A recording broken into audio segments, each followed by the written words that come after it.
எல்லை தாண்டும் தமிழக மீனவர்களின் படகுக்கு அபராதம் விதிக்கும் இலங்கை அரசின் முடிவை மத்திய அரசு தடுத்து நிறுத்த வேண்டும் என மதிமுக பொதுச் செயலாளர் வைகோ வலியுறுத்தியுள்ளார். இலங்கை கடற்படையால் பறிமுதல் செய்யப்படும் தமிழக மீனவர்களின் படகுக்கு 7 லட்சம் முதல் 7 கோடி ரூபாய் வரை அபராதம் விதிக்க வகையும் சட்டத்தை இயற்ற இலங்கை அரசு திட்டமிட்டுள்ளது. இதை கண்டித்து மதிமுக பொதுச் செயலாளர் வைகோ தலைமையில் ராமேஸ்வரம் மீன்பிடி துறைமுகத்தில் ஆர்ப்பாட்டம் நடைபெற்றது. பின்னர் செய்தியாளர்களிடம் பேசிய வைகோ, இலங்கை அரசால் சேதமடைந்த படகுகளுக்கு உரிய இழப்பீடு வழங்கப்பட வேண்டும் என கேட்டுக் கொண்டார்.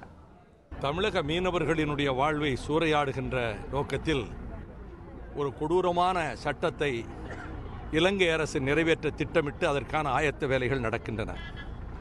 அதன்படி இனிமேல் நமது கடல் எல்லையிலோ சர்வதேச கடல் எல்லையிலோ அத்துமீறி இலங்கை கடற்படையினர் நம் மீனவர்களை தாக்கி அந்த படகுகளை கொண்டு போய் சேர்ந்த பிறகு நம்ம இந்திய ரூபாய் மதிப்பில் 7 லட்சத்திலிருந்து 7 கோடி வரை அபராதம் விதிக்கின்ற ஒரு அக்கிரமமான சட்டத்தை கொண்டு வரப்போகிறது. இது வெந்த புண்ணிலே வேல் பாய்ச்சுகிற வேலை. நான் பிரதமர் நரேந்திர மோடி அவர்களிடம் இந்த சட்டம் வருவதை தடுத்து நிறுத்துங்கள், எங்கள் மீனவ மக்கள் மனதில் நாம் இந்தியாவின் பிரஜைகள் தானா என்கின்ற எண்ணம் ஏற்படுகிறது, இது நல்லதல்ல நாட்டுக்கு என்று நான் வற்புறுத்தியிருக்கிறேன்.